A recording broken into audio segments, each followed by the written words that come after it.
నెల్లూరు జిల్లా వింజమూరులో సుపరిపాలనలో తొలి అడుగు కార్యక్రమంలో పాల్గొన్న మంత్రి కొలుసు పార్థసారథి వైసీపీ ప్రభుత్వంపై తీవ్ర విమర్శలు చేశారు.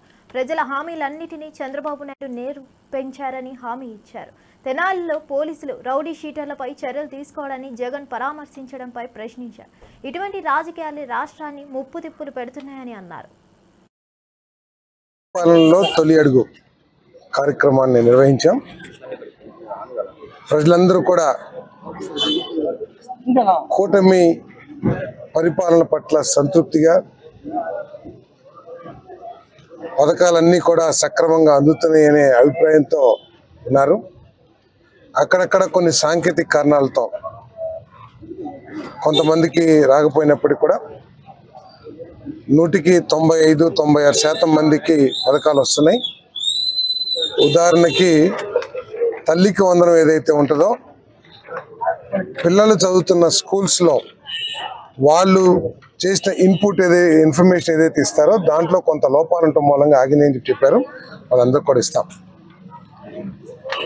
చంద్రబాబు నాయుడు గారి నాయకత్వంలో కూటమి ప్రభుత్వం ఈ రాష్ట్రాన్ని అన్ని విధాలుగా అభివృద్ధి చేయాలని, సంక్షేమం కానివ్వండి, అభివృద్ధి కానివ్వండి, పరిపాలన కానివ్వండి, అన్నీ కూడా సమాంతరంగా వెళ్తేనే రాష్ట్రం అభివృద్ధి చెందిద్ది.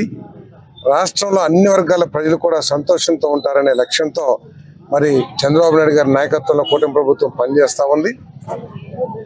చంద్రబాబు నాయుడు గారి నెత్తి మీద 10 లక్షల కోట్ల అప్పుల తట్టను పెట్టినా కూడా ఆయనకున్న విజన్తో కానివ్వండి, ఆయనకున్న అనుభవంతో కానివ్వండి, ఈ రాష్ట్రాన్ని పట్టాలెక్కించి మరి ఇవన్నీ కూడా అయిపోతా ఉన్నాం. అదేవిధంగా మరి ఆగస్టు 15 నుంచి ఉచిత బస్సు మహిళలకి ఇచ్చే కార్యక్రమం కూడా చేయబోతా ఉన్నాం. అన్న క్యాంటీన్ కూడా మరి శాసనసభ్యులు సురేష్ గారి ప్రయత్నంతో ఈ బోర్డు ఏదైతే ఉంటుందో వాళ్ళకి మరి 13,000 నియోజకవర్గం మన గ్రామాల్లో మన గ్రామ సభలు నిర్వహించి 4,500 కోట్ల రూపాయలతో సీసీ రోడ్డు